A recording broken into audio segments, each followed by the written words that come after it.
last, I looked for some comfort in a latte, one of my last remaining treats. A Starbucks store now occupied the corner of Lexington and 78th, where during my childhood there had been a pastry shop. In my depressed days, I did not notice the sign in front reading, "Hiring Open House," not that it was the kind of sign that I would have noticed anyway. Later I was to learn that Starbucks has hiring events at different stores every week or so in New York. Managers from other stores in the area come in to interview prospective employees. Looking back now, I realized that the good fortune that had left my life returned the moment I chose to step into the store at the corner of 78th Street. Still in my own cocoon of self-pity and nostalgia about lost fortune and family, I ordered my latte and made my way over to a small table. I sat down and did not look at anyone nearby. Staring into my interior space, I tried to make sense of a life that seemed to have completely gotten away from me. "Would you like a job?" I was startled out of my reverie. The speaker sat at the table right next to mine, shuffling some papers with professional dispatch.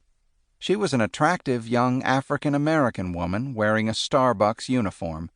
I had not even looked at her before, but now I noticed she was wearing a silver bracelet and a fancy watch. She seemed so secure and confident. I was struck numb. I wasn't used to interacting with anyone in Starbucks. For the last few months I had been frequenting many Starbucks stores around in the city, not as places to relax or chat, but as offices where I could call prospective clients, although none were now answering my calls.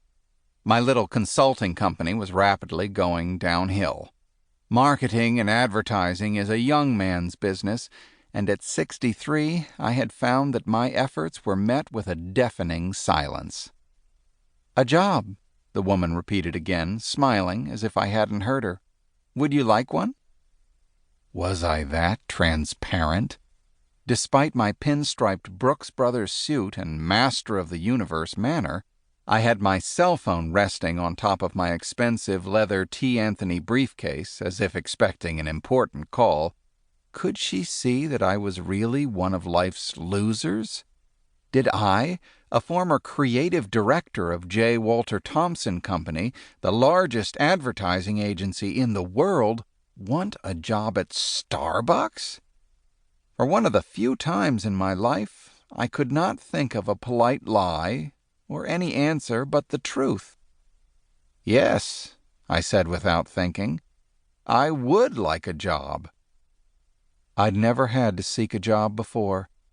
After commencement at Yale in 1963, I'd gotten a call from James Henry Brewster IV, a friend of mine in Skull and Bones. "Gates," he said assertively, "I'm setting you up at J. Walter Thompson." Jim was working for Pan Am Airways, the largest airline in the world at the time, and a major client of J. Walter Thompson's, the advertising firm known as JWT in the business. The two of us had a good time together at college. Wouldn't it be a gas to work together now? Jim set up the interview. When I went in to meet the people at JWT, I was confident of my chances. Not only did I have the in through Jim, but the owner of JWT, Stanley Reeser, was another Yale man. His son Stanley Reeser, Jr., had roomed with an uncle of mine at Yale. I had visited the Reeser family at their 2,000-acre ranch out at Jackson Hole just the summer before. These connections proved invaluable. Advertising was regarded as a glamorous profession. Television commercials had just taken off and become humorous and interesting. Lots of people wanted to get into a business in which you could make plenty of money but also have a creative edge. JWT's training program was regarded as the best in the business, and it hired only 1 or 2 copywriters a year. I was one of those hires. It had been love at first sight. All I had to do was talk and write, skills that came naturally to me, and they paid me amazingly well for it. I was good at my job, and the clients appreciated my creative ideas. I also found that I enjoyed making presentations.